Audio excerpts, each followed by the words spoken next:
Hello and welcome to daily cricket show. Asia cup 2025 में आपका स्वागत है। मैं हूं आपकी होस्ट संजीवनी शर्मा।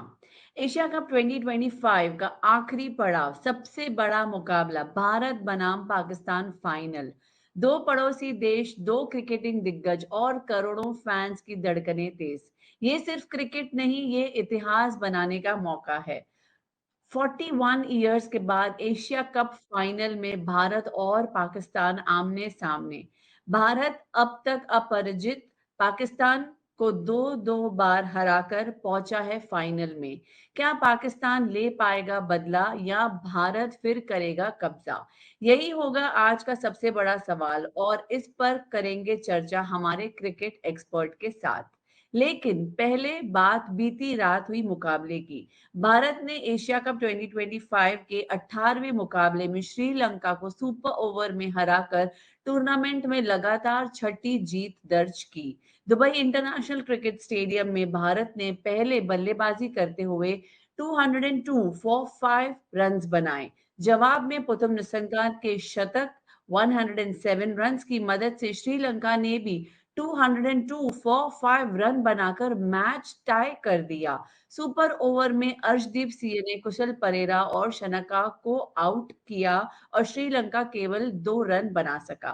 भारत की ओर से सूर्य कुमार यादव ने पहले ही गेंद पर 3 रन बनाकर जीत दिला दी। इस मैच में अभिषेक शर्मा ने 31 गेंदों पर 61 रन बनाए और 2025 एशिया कप में 50वीं बाउंड्री लगाकर दिलशान का विश्व रिकॉर्ड तोड़ा। आगे बढ़ते हुए मैं आमंत्रित करना चाहूंगी हमारे गेस्ट को, जो बात करेंगे कल के मैच के बारे में और जो कल मैच होने वाली है उसके बारे में। Hello Taus ji and hello Kamran ji, good morning, how are you doing? Good morning, good afternoon, Sanjeevni. Good afternoon, Taus ji. Good कैसा रहा आफ्टरनून कल का फैंटास्टिक। मैच का एक्सपीरियंस? बहुत सारा ड्रामा कल देखने मिला तौस जी हमको। नहीं, बट ये ड्रामा उसके सामने नहीं है जो पिछले 2 हफ्ते से हो रहा था। ये तो बट फाइनली एक क्रिकेटिंग ड्रामा हुआ है। एक क्रिकेटिंग यस, ड्रामा या जो हमको चाहिए था ये पर्टिकुलर टूर्नामेंट में। और जो कल श्रीलंका ने किया, it surprised us everybody. They should have done this in the league stage rather than last में आते आते जब कुछ बचा ही नहीं, जब चिड़िया हाँ। चुग गई खेल कहते हैं ना। Very good match, but again, credit to the bowler Arshdeep Singh stole the show. Unfortunately, he's not going to play tomorrow unless Hardik Pandya stays unfit. हाँ, ओके। कामरान जी, आप क्या बोलना चाहेंगे कल के मैच के बारे में? नहीं, बिल्कुल जैसे ताउस जी ने कहा, ताउस भाई ने कि मैच अनफॉर्चुनेटली एक डेड रबर में आया। लेकिन जैसे कहते हैं ना कि डेड रबर, जैसे कहते हैं, एक मुर्दे में जान डाल दी। और एक मैच, अच्छा मैच हुआ। और अगर यही कॉन्सिक्वेंशियल मैच होता तो कुछ और ही मजा आ जाता इसके अंदर। लेकिन सब कुछ था इसके अंदर और हमें देखने को मिला कि एक high scoring contest, same same venue के ऊपर, जहाँ पे 2 दिन पहले, एक दिन या इस मैच से एक दिन पहले 135 रन जहाँ पे बनाना मुश्किल हो रहा था, वहां पे उसी जगह पे दोनों टीम्स ने 200 रन क्रॉस कर लिया। तो अच्छी क्रिकेट देखने को मिली। फिर जो भी हुआ सारा ड्रामा, लास्ट बॉल टाई का और उसके बाद सुपर ओवर का, तो मजा आया देखने में। आगे बढ़ते हुए आज कल के मैच, कल का जो मुकाबला होने वाला है उस पर जरा नजर डालते हैं। एशिया कप 2025 के फाइनल पर बात करने से पहले एक बार इतिहास याद दिला दें। एशिया कप का ये 17th सीजन है जिसमें वनडे और T20 दोनों फॉर्मेट शामिल होते हैं। प्रतिष्ठान टूर्नामेंट में भारत और पाकिस्तान की टीम अब तक 20 बार आमने सामने हुई है, जहां टीम इंडिया का पलड़ा हमेशा पाकिस्तान के खिलाफ भारी रहा है। ब्लू टीम ने ग्रीन टीम के खिलाफ 20 में से 12, जबकि ग्रीन टीम ने 6 बार कामयाबी हासिल की है। इसके अलावा 2 मैच ड्रॉ रहे हैं। अगर सिर्फ एशिया कप में T20 फॉर्मेट की बात करें तो भारत और पाकिस्तान के बीच अभी तक कुल 5 मुकाबले ही हुए हैं, जिसमें से 4 में भारत ने जीत हासिल की है और एक मैच पाकिस्तान ने जीता है। ऐसे में T20 एशिया कप में भी भारत का पाकिस्तान के ऊपर दबदबा कायम है। यह नई टीम इंडिया एशिया कप की सबसे सफल टीम है। भारतीय टीम ने प्रतिष्ठान टूर्नामेंट के खिताब पर 8 बार कब्जा जमाया है। सो कामरान जी, मैं आपसे पूछना चाहूंगी कि पाकिस्तान ने टूर्नामेंट में अच्छी वापसी तो की है, लेकिन भारत से दोनों मैच हारे। क्या यह भारत पाकिस्तान मुकाबले में मेंटल ब्लॉक का नतीजा है? नहीं, ये मेंटल ब्लॉक का वाला सिचुएशन नहीं है। मेंटल ब्लॉक हम उस वक्त कह सकते हैं कि जिस वक्त जो स्किल सेट बराबर हो या टीम बेटर हो, जैसे 90s में आप कह सकते हैं कि पाकिस्तान को जीतना चाहिए था, पाकिस्तान नहीं जीता। लेकिन फिर उसके बाद आप कह सकते हैं कि 2010s वाली एरा में जो थी, दोनों टीम आस-पास थी, आप कह सकते हैं कि उसके बाद से इंडियन टीम बहुत आगे है। और उसमें जो रिजल्ट्स हैं, उसमें खबर ये नहीं है कि इंडिया पाकिस्तान को हरा दे। खबर तब बनेगी अगर पाकिस्तान इंडिया को हरा दे, जैसे 2021 में T20 वर्ल्ड कप में हुआ था। और लेकिन इस मैच का जो बिल्डअप बन रहा है वो बड़ा ही जिसे कहना चाहिए कि वो भी ऐतिहासिक है, कि इस तरह का बिल्डअप शायद, मेरा नहीं ख्याल, हो सकता है ताउस भाई इसके ऊपर कर सके। जितने अरसे से मैं क्रिकेट देख रहा हूँ, इस तरीके का बिल्डअप किसी किसी मैच का इंडिया पाकिस्तान का इस तरह से नहीं बना है। शायद 1985 का जो ऑस्ट्रेलिया में जो मिनी वर्ल्ड कप था, उसका फाइनल इंडिया पाकिस्तान ने खेला था, उसके बाद ये पहली दफा इतना इतना ज्यादा बिल्डअप इसका जो है वो बना है। तो प्रेशर मेरे ख्याल में इंडिया पे ज्यादा है, पाकिस्तान पे इतना ज्यादा प्रेशर है नहीं, क्योंकि पाकिस्तान ने, जैसे कहते हैं ना कि पंचिंग अबव द वेट वाली जो बात है, कि पाकिस्तान ने पहले ही जो उनकी बिलिंग थी वो अचीव कर ली है, कि वो सेकंड नंबर पर आ गए। अब यहाँ से जो कुछ आएगा वो बोनस है। अगर नहीं भी जीत पाते तो पाकिस्तान के लिए बहुत ज्यादा डिसअपॉइंटमेंट होगी नहीं, लेकिन इंडिया के लिए एक चांस ये बन सकता है कि अगर इंडिया नहीं जीतता तो उनके लिए बहुत बड़ी डिसअपॉइंटमेंट हो सकती है। तो इसलिए शायद pressure makes you do crazy things, यही एक चांस है। अदरवाइज अगर दोनों टीम्स पोटेंशियल पे खेलती हैं तो इंडिया का जो पलड़ा है वो बहुत ज्यादा भारी लग रहा है। Do you agree with the same Taus ji कि पाकिस्तान इतना प्रेशर में नहीं होगा and India will be more in pressure?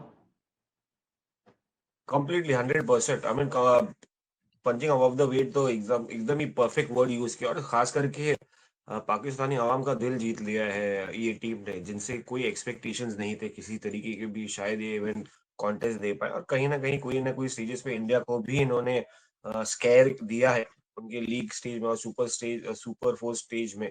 I think pressure नाम की चीज सिर्फ इंडिया पे रही है ना। एंड जाहिर सी बात है, क्योंकि एक्सपेक्टेशंस हैं और आपने जिस तरह से टूर्नामेंट अभी तक खेले हैं थ्रू आउट अनबीटेबल, और कल जिस तरह से आपने और 200 पार कर लिया, अब की बार फाइनली 200 पार एशिया कप में हो गया, इतना स्ट्रगल, इतना एक्सपेक्टेशंस के बाद, वो भी ऐसे वेन्यू पे जहां पर मतलब 190 के ऊपर भी 180 के ऊपर पहुंचना मुश्किल हो रहा था, यहाँ पर 200 कर दिया, तो बता देती है इंडिया की मजबूती बल्लेबाजी में कैसी है।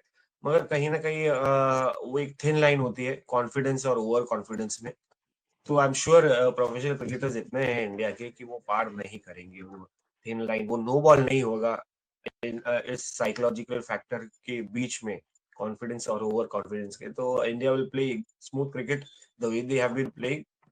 There won't be too much excitement where it might shake their brain completely, जहां पर उनको एकदम ही सुपीरियर बिलीव करने में लगा दे। सुपीरियोरिटी नहीं, वो एकदम परफेक्ट जैसे क्रिकेट खेला जाता है, जैसे क्रिकेटर्स खेलते हैं, जब तक कि आखिरी बॉल नहीं बोल हो जाती है तब तक कि हार या जीत नहीं मानते, वैसे ही इंडियन क्रिकेटर्स खेलेंगे अपना क्रिकेट। सो समवे और the other I think India is prepared, even though there might be pressure on them for the results that they have given.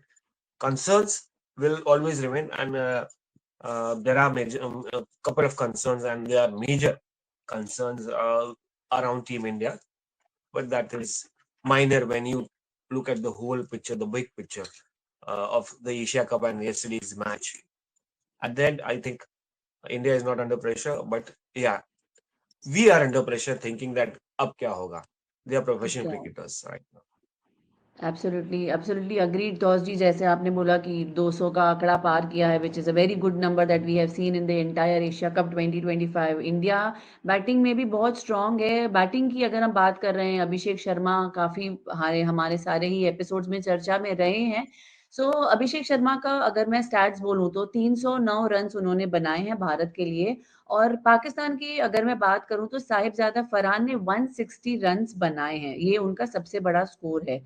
तो क्या ऐसे साफ है कि भारत की बल्लेबाजी पाकिस्तान से कहीं ज्यादा मजबूत और गहरी है, कंसीडरिंग द फैक्ट कि यस हमने बैटिंग ऑर्डर भी ऊपर नीचे किया हुआ है, एक्सपेरिमेंट्स भी किया है। कामरान जी, आप क्या कहना चाहेंगे इस बारे में? बिल्कुल ऐसा ही है। और आपने फरहान की बात की, फरहान ने रन जरूर बनाए, लेकिन वो इतने कन्विंसिंग रन्स नहीं है, इतने डोमिनेटिंग रन्स नहीं है जो पाकिस्तान के लिए जो क्रिटिकल रन्स आए। अगर आप देखें तो श्रीलंका के अगेंस्ट पे हुसैन तलत और नवाज ने मैच निकाला। फिर उसके बाद आप बांग्लादेश वाला मैच देखें तो उसमें भी जो असल रन्स करके गए वो हारिस ने किए, शाहीन ने किए। वो रन्स ऊपर से जो आए वो इंडिया के अगेंस्ट एक में 40 आए, दूसरे में 50 आए, बट दे वर नॉट, जिसे कहना चाहिए ना, जैसे अभिषेक कंट्रीब्यूट कर रहे हैं इन अ विनिंग कॉज। तो वो जो पंच है, जो नॉकआउट पंच है, वो नहीं दे पा रहे। और उसी में आप फखर जमान को भी ऐड कर लें, साइम अयूब को भी ऐड कर लें, तो पाकिस्तान का टॉप 3 तो ऐसा लग रहा है कि बिल्कुल ही एब्सेंट है। उसने अभी तक कोई चीज रजिस्टर की नहीं है। हम ठीक है, हम इस तरह से क्योंकि ऊपर वो खेल रहे हैं तो अब रन्स की उसमें बात कर सकते हैं कि इम्पैक्ट नहीं है। इंडिया की अगर दूसरी तरफ है, अभिषेक की जितनी इनिंग्स हैं वो इम्पैक्टफुल आई है। गिल ने जब बैटिंग की है तो इम्पैक्टफुल आई है। और कल का जो एक दो पॉजिटिव्स हैं जो कि मैंने जो नोट किए, एक तो ये कि तिलक वर्मा ने जो इनिंग्स खेली है 49, दैट वुड बी वेरी, मतलब वो परफेक्टली टाइम्ड है। Before the big match Sanju Samson ने भी थोड़े से रन किए। और जो एक चीज है वो ये है कि कल इंडिया ने कोई चांस नहीं दिया। 202 रन तो दे दिए, लेकिन कोई कैच नहीं ड्रॉप किया या कोई रन आउट नहीं दिया। तो इस कॉन्टेक्स्ट में अगर आप देखें तो इंडिया की बैटिंग वाकई काफी आगे पाकिस्तान की। तो असल कॉन्टेक्स्ट मेरे ख्याल में वो पाकिस्तान की बॉलिंग और इंडिया की बैटिंग के बीच में होगा। बाकी जो पाकिस्तान की बैटिंग और इंडिया की बॉलिंग है वो सपोर्ट कास्ट में रहेगी।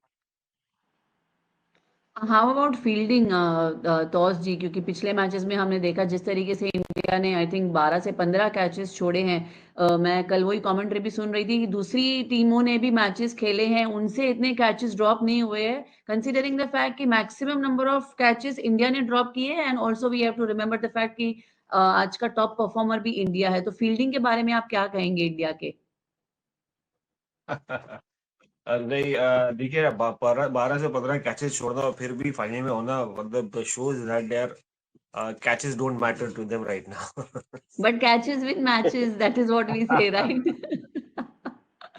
डेफिनेटली इंडिया वो के लिए तो उल्टा फ्रेज है। रहेगा ही, और that is how it is. बड़े बड़े मैचेस में बड़े अच्छी कैचेस लेके चेंज पूरा गेम हो जाता है। अगर आप ऐसा तो बहुत सारे फैक्टर्स रहे हैं जाके वो कौन फील्डर था, आई am not getting that name, you you have drop, Steve Waugh का कैच शायद ड्रॉप किया था। किसने किया था कामरान भाई, if you can Herschelle Gibbs. Recollect? Harshal Herschelle Gibbs. Gibbs ने वो कैच छोड़ दिया था उन्होंने क्रूशियल जंक्चर पे, जहां पर स्टीव वॉ ने कहा था कि might you have drop the, you have not drop the catch, you have drop the world cup. कहीं ना कहीं इंडिया के साथ तो ऐसा नहीं रहा है ये सीरीज में। Obviously if there would have been Australia, England, South Africa और maybe New Zealand, things would have been completely different. यहाँ पर अभी तक तो मैटर नहीं किया है। 12-15 कैचेस छूटने के बाद कहीं ना कहीं एक अलार्म बजने लगता है। अलार्म तो बज रहा है मगर इतना नहीं जितना हम डिस्कस करें, क्योंकि उनका जो बल्लेबाजी और गेंदबाजी वो आसानी से कवर अप कर देती है, thanks to Abhishek Sharma and the Dubai wicket and of course Kuldeep Yadav. But again you can not escape, आप इससे एस्केप नहीं कर सकते कि आपकी फील्डिंग शॉडी रही है पिछले मैचेस में। मगर अगर आप उसके ऊपर थोड़ा ध्यान दें कल के मैच पे, तो they are still this, they did not drop any catch actually. कल खाली एक ही फंबल हुआ था जिसकी वजह से शायद things would have been different. वो लास्ट बॉल पे हर्षित राणा के और अर्शदीप सिंह ने वो फंबल किया था और 2 रन मिल गए थे। नहीं तो वो अगर पकड़ लेते तो शायद 1 रन होता, 1 रन से जीतती, या तो रन आउट भी हो सकता था। तो these moments come under pressure. हाँ, दूसरा फैक्टर मैं डिफेंड नहीं करूंगा कि यार, क्योंकि यार ये वही क्रिकेटर्स हैं जो अच्छे कैचेस भी पकड़ लेते हैं। ये वही क्रिकेटर्स हैं जो जिन्होंने लाजवाब कैचेस पकड़े। वो शुभमन गिल हो, Abhishek Sharma is one player who has dropped couple of catches, more than couple of catches, which is a concern. उनकी बैटिंग उनको कवर अप कर लेती है। ऐसा उन्होंने 2-3 बार कैचेस छोड़े ना, कोई और प्लेयर होता तो लोग के कान खड़े हो जाते। तो बट रैना, कैफ और जडेजा नहीं होने के बाद तो पता चल जाता है यार। जी जी जी, मैं जडेजा की नाम ले रहा था भाई। जडेजा तो पता चलता है कि अपना स्टैंडर्ड कैसे मेंटेन किया था। नहीं तो अगर कामरान भाई थोड़ा और हाईलाइट करेंगे तो अजहर और सचिन कैचेस छोड़ के इंडिया की फील्डिंग इतना ग्रेट नहीं रही है तब के एरा में। तो फील्डिंग इतना स्ट्रेस नहीं था, मगर अब रिसेंटली ये डायनामिक एथलेटिसिज्म आने का, युवराज, कैफ और ये सब आने का, ऑफ कोर्स अजू जडेजा, अजय जडेजा वो one of the finest fielders. Azhar was beautiful stylish thrower of the ball, but again इतना नहीं था कि भाई एडमायर करते। हम हमेशा एडमायर करते थे Jonty, south African, Australian, the way they fielded. Asian countries में आप हार्डली देखेंगे कोई ऐसा जबरदस्त फील्डर था, unless that era of Yuvraj and KF came in. But कहीं ना कहीं मुझे लगता है कि कंसर्न तो है। सबसे ज्यादा कंसर्न जो उनके फील्डिंग कोच रहेंगे, जिनकी शायद नौकरी भी जा सकती है, उनके ऊपर रहेगा, rather than the whole team India, because the way they have perform, delivered, the way they have won matches, वो उनका थोड़ा कैचिंग प्रैक्टिस थोड़ा ज्यादा लंबा हो जाएगा।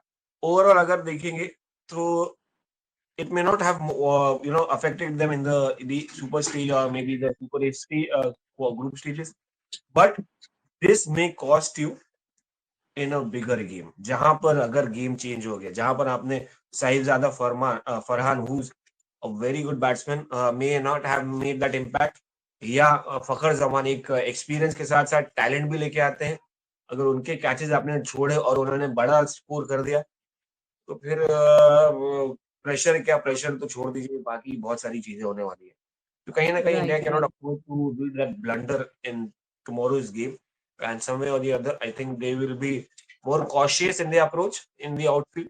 बट कहीं ना कहीं हाई कैचेस में हम सरप्राइज बटर फिंगर्स होंगे या फ्लड लाइट्स की वजह से, क्योंकि और टीम्स ने भी जबरदस्त कैचेस पकड़े। श्रीलंका आप देख लीजिए, जबरदस्त कैचेस पकड़े। पाकिस्तान ने भी, सायम अयूब ने भी एक जबरदस्त कैचेस पकड़े पाकिस्तान की टीम ने। तो overall this is surprising. Kamran भाई भी बोलेंगे, he might be surprised with the way Team India has dropped catches, too many catches. It's a different matter that they have walked away easily because of their bowling or batting matches के साथ, मगर big concern, it's a big concern. Kamran जी, आप कुछ बोलना चाहेंगे fielding के बारे में, कंसीडरिंग द फैक्ट कि पाकिस्तान भी आज बहुत प्रिपेयर्ड आने वाला है, इंडिया भी प्रिपेयर्ड आने वाला है, सब लोगों ने कुछ स्टडी किया हुआ है, रिसर्च किया हुआ है। कामरान जी विल बी हैप्पी कि if India keeps on dropping catches, जितना कैचेस छोड़ेंगे उतना चांसेस बढ़ता जाएगा, तो he will be happy with India's fielding. नहीं, देखिए दो चीजें, एक तो चीज ये है कि चांसेस तो नहीं देने चाहिए, लेकिन फिर बात वो होती है कि चांसेस नेचुरली आते भी हैं, बट इट मैटर्स के वो कन्वर्ट होते हैं या नहीं। अगर हम जिस तरीके से हम बड़े मैचेस की, मैं कुछ एग्जांपल दे दूंगा। अब हम इंडिया पाकिस्तान कॉन्टेस्ट की बात कर रहे हैं। 2011 सचिन तेंदुलकर को के 4 कैचेस ड्रॉप हुए।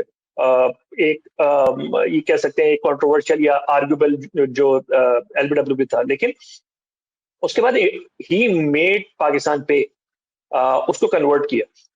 2015 का एडिलेड का 2015 वर्ल्ड कप एडिलेड का मैच था, वहां पे विराट कोहली के कैचेस ड्रॉप हुए, लेकिन ही batted Pakistan out of the game, 300 run कर दिए। यहाँ पे हो ये रहा है कि इंडिया ने ये लैप्सेस तो किए हैं, लेकिन सामने जो टीम्स थी वो उसके ऊपर कैपिटलाइज नहीं कर सकी। अगर हम 2017 की चैंपियंस ट्रॉफी में भी चले जाएं तो सिर्फ एक चांस मिला था, एक नो बॉल की थी बुमराह, लेकिन उसके बाद गेम पलट गया था। और दूसरी तरफ से हार्दिक पांड्या जो है वो रन आउट हुए थे। तो ये सारी चीजें होती हैं। और जो ताउस भाई ने बड़े जबरदस्त बताया, सारी जो फील्डिंग लेगेसी है, अजहरुद्दीन का नाम लिया, अजय जडेजा का नाम लिया। अजहरुद्दीन काफी लोगों को शायद इस जनरेशन को नहीं पता होगा कि वो एम्बिडेक्स्ट्रस थ्रोअर थे, वो दोनों हाथों से थ्रो कर सकते थे। He was so good at his craft. लेकिन बड़ी मजे की चीज है वो ये है कि जो आइकॉनिक छक्का जिसने क्रिकेट की पूरा लैंडस्केप चेंज किया और इसमें कमर्शलाइजेशन में बहुत ज्यादा वो किया, तो जावेद मिराज का यही शारजा में जो छक्का था 1986 में, लास्ट बॉल पे तो छक्का लगा था, लेकिन सेकंड लास्ट बॉल के ऊपर बेस्ट फील्डर अजहरुद्दीन ने हार्डली बिल्कुल करीब से जो है वो रनआउट मिस कर दिया था। प्रेशर एक ऐसी चीज है कि जहां पे बड़े से अच्छे प्लेयर से लैप्सेस हो सकते हैं, वरना वो आखिरी बॉल होनी ही नहीं थी। तौसीफ अहमद तो रनआउट हो जाना चाहिए था, लेकिन वो थ्रो नहीं मार सके थे। तो बहरहाल मेरे कहने का मकसद ये है कि इसमें कोई जानबूझ के नहीं करता, और किसी प्लेयर की जो प्रिपरेशन होती है उसकी बात नहीं होती। Sometimes it's just happens. और लेकिन मजा तभी आता है जब ये लैप्सेस ना हो, जैसे कल हमने देखा कि आपको ये नहीं कह सकता कि इसको इतने चांस मिले थे या इंडिया ने इतने चांसेस दे दिए। तो दोनों साइड ने खेला, अच्छा खेला, मजा आया। तो इस तरीके का मैच हो, बेटर टीम जीते, फिर ज्यादा एंजॉय करेंगे। बाकी लैप्सेस वगैरह तो पार्ट ऑफ द गेम है, हो सकता है पाकिस्तान कल दे दे। कामरान जी, अभी क्या लगता है आज का क्या इनका प्लान रहेगा पाकिस्तान टीम का? बैटिंग ऑर्डर, बॉलिंग ऑर्डर के बारे में अगर आप हमको बता सकें तो पिछले एक्सपीरियंसेस से क्या कुछ चेंजेस लाएगी आज टीम अपने में, कि दे will be in the same order? नहीं, मेरे ख्याल में नहीं जाएंगे ये, क्योंकि कहते हैं ना कि more by accident rather than by design, Pakistan has landed on probably the best combination. सिर्फ एक क्वेश्चन जो इस अगर अगर अभी बात करते हैं तो पाकिस्तान के पास स्पिन में तीन तीन ऑप्शंस हैं, बल्कि तीन नहीं चार ऑप्शंस हैं। साइम है, अबरार है, नवाज है, फिर उसके बाद सलमान अली आगा भी हैं जो कि बॉलिंग नहीं कर रहे हैं। तो ये आपके पास इनफ चार चार आपके पास ऑप्शंस हो गए। फिर उसके बाद अगर पेस बॉलिंग में आ जाए, हारिस हैं, शाहीन है, और साथ में फिर आपके फहीम अशरफ भी हैं, और हुसैन तलत ने भी बीच में बॉलिंग की है। तो ये आपकी आपकी बॉलिंग तो बहुत अच्छी सॉर्टेड है। 8 ऑप्शंस मोर देन इनफ है। एक जो चीज जिसके ऊपर डिबेटेबल है और बहुत ज्यादा प्रेशर पाकिस्तान में आ रहा है, वो ये है कि साइम की जगह पे हसन नवाज को टीम में इन किया जाए। उस पर शायद हम कल प्री मैच में और ज्यादा बात कर सकते हैं। I am not really a big fan of it, although I am a very big admirer of Hasan Nawaz, not not from today. मैंने 2022 से उसको देखा हुआ, जब मैंने देखा था उसी वक्त मुझे पता था कि ये लड़का जाएगा, आगे जाएगा। लेकिन जो अभी कॉम्बिनेशन जिस तरीके से बना हुआ है पाकिस्तान का, और जो डेप्थ चाहिए पाकिस्तान को इंडिया को हराने के लिए, उसमें यही उनका बेस्ट कॉम्बिनेशन है। But let's see, this is Pakistan, कुछ भी हो सकता है। टॉप 3 पिक्स अगर आपको पिक करने हो कामरान जी, टीम पाकिस्तान के लिए, आपके लिए top 3 picks of today's match और टुमारोज मैच, सॉरी। कल करेंगे, कल करेंगे टॉप 3 पिक। कल है मैच, आप बेफिक्र रहें। कल और मजे से करेंगे। ताउस जी से मुझे एक दो चीजें मुझे ताउस भाई से पूछनी है। ताउस भाई, एक तो मुझे ये बताएं कि पांड्या की क्या अपडेट है, कुछ मतलब अवेलेबल है, ये क्या वो है? और दूसरा, ये जो development of the field development हुई है कि 30% दोनों दोनों साइड को पकड़ा दिया गया है, तो इसका क्या इम्पैक्ट, या आपको क्या लग रहा है? हाँ, जस्टिफाइड तो है, लेकिन ये कि उसका कोई इम्पैक्ट लग रहा है? जस्टिफाइड तो है। इम्पैक्ट इन द सेंस कि भाई आईसीसी की कहीं ना कहीं एक जीत हुई है।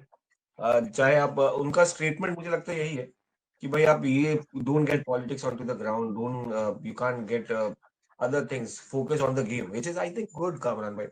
क्योंकि देखिए, चाहे आप इधर से करें या उधर से करें, दोनों में से फैंस ही उत्तेजित हो जाते हैं, they get excited and they start cricket कहीं और चले जाते हैं। तो आईसीसी का मैसेजिंग जो था मुझे लगता है एक सही था, बट अगेन रिएक्शन बहुत स्ट्रॉन्ग है इंडिया से।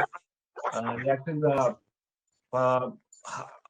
ऑब्वियस है कि भाई इनके लिए, हारिस के लिए थोड़ा और ज्यादा स्ट्रॉन्ग रिएक्शन आने थे, क्योंकि जो इशारे थे और जो ये था, तो कहीं ना कहीं there is it's a divided part. Like a lot of people, cricket crazy fans, they are fine, like okay, justified. A lot of people are unhappy. तो कहीं ना कहीं मुझे लगता है कि अब इसके ऊपर कंक्लूजन पे नहीं आ सकते क्या जस्टिफाइड है, क्या है। सब अपना अपना पर्सपेक्टिव, अपना अपना नैरेटिव चलाते हैं। बट आई थिंक आईसीसी ने जो किया 30% इज जस्टिफाइड। मुझे इंटरेस्टिंग लगा साहिबजादा फरहान का रिप्लाई, इसमें कि यार ये तो हमारा कल्चर है, ये तो हम पख्तून से आते हैं, और ये तो मेरा कोई इंटेंशन वो सब नहीं था। एंड आईसीसी ने उसको जाने दिया, मतलब may be an such an innocent, may be first time ऐसा कुछ शायद इसने किया होगा लाइफ में, या कभी ऐसा ऐसा आया होगा आईसीसी रेफरी के सामने। तो नॉर्मली साहिब ज़्यादा फरहान लाइमलाइट पे तभी रिसेंटली ही आए 50 मारने के बाद, अदरवाइज एक नया लड़का है तो आईसीसी ने रिक्यूज किया होगा कि जाने दो, let him go, if he does it again शायद प्रॉब्लम हो जाए। वाइल हार्दिक पांड्या की अगर बात करेंगे तो स्टिल मॉनिटर किया जा रहा है उनको कि भाई अभी क्या सीन है। I hope he gets fit, इतना नहीं होगा कंसर्न, नहीं तो अभी तक हम लोग हैरान हो जाते, वीडियो भी थोड़ा बट कहीं ना कहीं, and it's not just Hardik, there are couple of other concerns, but I think they will overcome that by tomorrow. आज रेस्ट डे, रिलैक्स करेंगे, आज बात कर लिया होगा बहुत सारे लोगों ने, आज बहुत सारे लोग प्ले स्टेशन पे गेम खेलेंगे या इंस्टाग्राम स्क्रॉल करेंगे तो माइंड एकदम ऑफ हो जाएगा। बट अगेन कावरा जी, एक लास्ट क्वेश्चन है before wrapping up. Do Pakistan team or this Pakistan team, are they facing any kind of pressure in their own mind कहीं ना कहीं कि एक बड़ा मैच है, या ये भी ऐसे ही ले रहे जैसे आप ले रहे हम ले रहे कि यार वो मोमेंट जीत गए, उन्होंने फाइनल में आके बड़ा कर लिया? ये कोई है गोल है, कोई विजन है कि भाई अब आए हैं तो जीतना है अब, और इंडिया है और ये वो? ये ताउस भाई, ये जो चीज थी ना, ये पिछले मैच तक तो थी, थोड़ी सी फीलिंग जो आ रही थी, क्योंकि पहले मैच में जो कुछ हुआ, और अगेन मेरे ख्याल में India Pakistan in the same sense, लेकिन इंडिया शायद इतना ऊपर चली गई है परफॉर्मेंस वाइज कि वहां पे शायद ये चीज नहीं होगी। पाकिस्तान में जो एक्सपेक्टेशन है फैंस की, वो इस लेवल पे आ गई है कि यार अगर हारना है कम से कम फाइट करके हारो, जीतना। और ये कहीं पे भी नहीं है, इवन पाकिस्तान में कहीं पे भी जो क्रिकेटिंग या नॉन क्रिकेटिंग जो लोग हैं, उनको भी ये रियलाइजेशन, ये एक्नॉलेजमेंट है कि इंडिया इस वक्त काफी सुपीरियर साइड है, इसको हराना आसान नहीं। तो फैन भी रोजाना आपको ये नहीं कहते कि आप हरा दो, वो ये कहते हैं कम से कम फाइट तो करो। जिस तरह से और जो मैचेस हुए, इवन जो मेलबर्न वाला मैच था, मेलबर्न वाले मैच के बाद बहुत ज्यादा बैकलैश नहीं आया, क्योंकि Virat Kohli played an extraordinary innings. तो ये वाली चीज है, उसके अंदर एक दो वो ये था कि आखिरी ओवर आपने जिस तरीके से करवाया, ये सारी चीजों पर टीम के ऊपर इतना प्रेशर नहीं है। वही जो चीज है जो आपने भी जिस तरफ इशारा किया या जिसकी आपने बात की, और मैं सुन रहा था इंडिया से भी शशि तरूर हो गए, अजहरुद्दीन हो गए, बात यही है कि खेल रहे हैं तो फिर खेल पलूट हो रहा है, और उसकी वजह से फिर वो लोग भी, जिसे कहना चाहिए ना कि फैन सिटर्स भी क्रिकेट फॉलो करने आ गए हैं, जो मेनली क्रिकेट को फॉलो नहीं कर रहे, लेकिन वो कुछ और फॉलो कर रहे हैं। तो वो वाली जो चीज है, उसकी वजह से प्रेशर, जो एडिशनल प्रेशर उनकी तरफ से आया हुआ है। क्रिकेट जो जिसे कहना चाहिए ना कि साल के 12 महीने क्रिकेट फॉलो करने वाले जो लोग हैं, उनको बहुत अच्छी तरह से पता है कि दोनों टीम्स में कितना गैप है, इस टीम की अभी पोटेंशियल क्या है, ये रिबिल्डिंग में है। और वही चीज है कि वन साइडेड ना हारे, और पाकिस्तान टीम अगर वन साइडेड नहीं हारती तो I think things would be fine on Pakistan side. थोड़ा सा बैकलैश आएगा, अगेन इमोशनल जो फैंस है उनकी तरफ से आएगा, लेकिन अगर वन साइडेड हारे 3 आउट ऑफ 3, मतलब पिछले मैच में जैसे कि फाइट थोड़ी सी की नजर आई, तो उससे फैंस थोड़े से रिलैक्स हुए हैं। मैच होना चाहिए, अगर वन साइडेड हुआ तो फिर बहुत प्रेशर आएगा इनके ऊपर।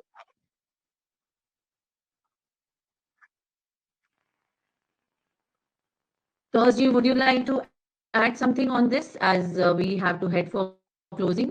No, perfect. I wanted an answer, और कामरा जी ने बहुत खूबसूरती से आंसर दिया कि भाई Pakistan, I believe that Pakistan is not under pressure, they will be enjoying the game more India के सामने, और ये टीम एक्सपेक्ट कर ही नहीं थी यहाँ तक आने का और चैलेंज करने का। So it's gonna be a good cricket, I hope so. Final है तो एक्सपेक्टेशन बढ़ जाती है कि फाइनल अच्छा हो, क्रिकेट अच्छा हो, मजा आए और क्रिकेट जीते, और जो मे the best team win at the end of the day for cricket lovers. Absolutely. All right, friends, तो आज के शो में हमने बात किया जो कल मैच हुआ था इंडिया वर्सेस श्रीलंका, जिसमें सुपर ओवर हुआ था, और जो कल मैच होने वाली है बहुत बड़ी, इंडिया वर्सेस पाकिस्तान। सो बने रहिए हमारे साथ, हम आपके साथ कल वापस से जुड़ेंगे और बात करेंगे टीम के बारे में, रणनीति के बारे में, खिलाड़ियों के बारे में, और yes, we all are very excited for the big match tomorrow. Thank you so much for joining us. This is Sanjeevni Sharma signing off. Thank you, Tosi. Thank you, Kamran ji. Goodbye. Thank you.